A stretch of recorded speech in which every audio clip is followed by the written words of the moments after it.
ओम शांति। अव्यक्त मुरली सीरीज में आज हम सुनेंगे दिनांक 18 जून 1969 के बाप दादा के अव्यक्त मधुर महावाक्य।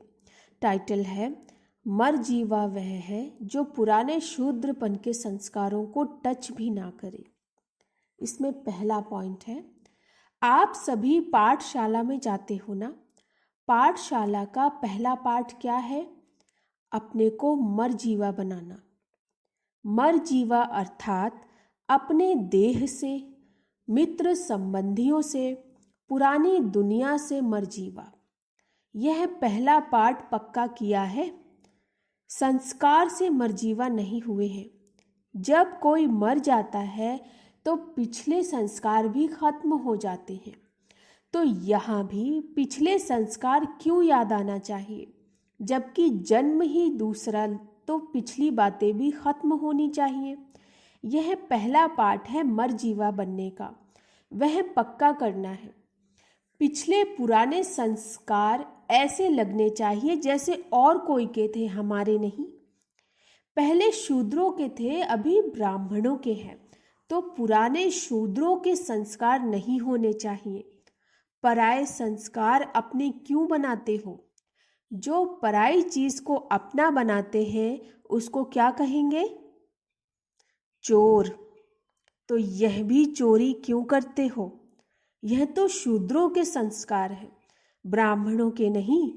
शूद्र की चीज को ब्राह्मण स्वीकार क्यों करते हैं? अछूत के साथ कपड़ा भी लग जाए तो नहाते हैं। तो शूद्र पने का संस्कार ब्राह्मणों को लग जाए तो क्या करना चाहिए? उसके लिए पुरुषार्थ करना चाहिए। जैसे गंदी चीज को नहीं छूते, वैसे पुराने संस्कारों से बचना है, छूना नहीं है। इतना जब ध्यान रखेंगे तो औरों को भी ध्यान दिला सकेंगे। दूसरा पॉइंट, सर्विस की सफलता का मुख्य गुण कौन सा है? नम्रता। जितनी नम्रता उतनी सफलता। नम्रता आती है निमित्त समझने से। निमित्त समझकर सर्विस करना। नम्रता के गुण से सब आपके आगे नमन करेंगे। जो खुद झुकता है उसके आगे सभी झुकते हैं। निमित्त समझकर कार्य करना है। जैसे बाप शरीर का आधार निमित्त मात्र लेते हैं, वैसे आप समझो कि निमित्त मात्र शरीर का आधार लिया है। एक तो शरीर को निमित्त मात्र समझना है और दूसरा सर्विस में अपने को निमित्त समझना। तब नम्रता आएगी, फिर देखो सफलता आपके आगे चलेगी। जैसे बाप दादा टेम्पररी देह में आते हैं, ऐसे देह को निमित्त आधार समझो। बाप दादा की देह में अटैचमेंट होती है क्या? आधार समझने से अधीन नहीं होंगे। अभी देह के अधीन होते हो, फिर देह को अधीन करेंगे। तीसरा, गायन है। दृष्टि से सृष्टि बनती है। कौन सी सृष्टि बनती है और कब बनती है? दृष्टि और सृष्टि का ही गायन क्यों है? मुख का गायन क्यों नहीं है? संगम पर पहले पहले क्या बदली करते हैं? पहला पाठ क्या है जो बाप पढ़ाते हैं? भाई भाई की दृष्टि से देखो। भाई भाई की दृष्टि अर्थात पहले दृष्टि को बदलने से सब बातें बदल जाती हैं। इसलिए गायन है कि दृष्टि से सृष्टि बनती है।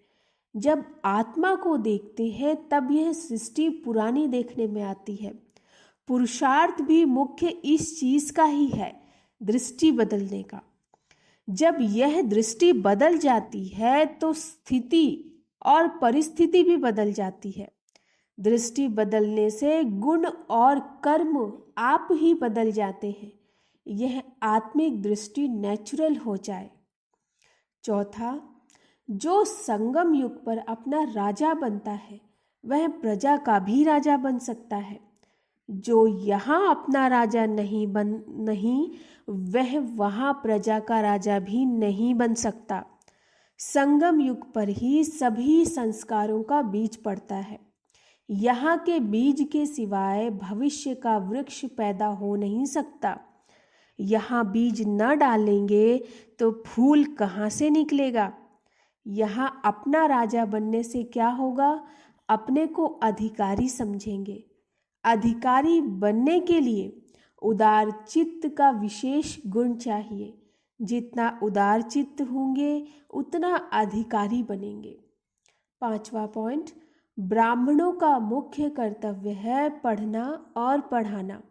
इसमें बिजी रहेंगे तो और बातों में बुद्धि नहीं जाएगी। तो अपने को पढ़ने और पढ़ाने में बिजी रखो। आज कल तक बाप दादा ने सुनाया है कि मन की वृत्ति और अव्यक्त दृष्टि से सर्विस कर सकते हो। अपने वृत्ति दृष्टि से सर्विस करने में कोई बंधन नहीं है। जिस बात में स्वतंत्र हो वह सर्विस करनी चाहिए। अच्छा, कल हम सुनेंगे यदि हम दूसरों को शिक्षा देना चाहते हैं तो उसके लिए हमें क्या करना है, बाप दादा के महावाक्यों के द्वारा। अच्छा, ओम शांति।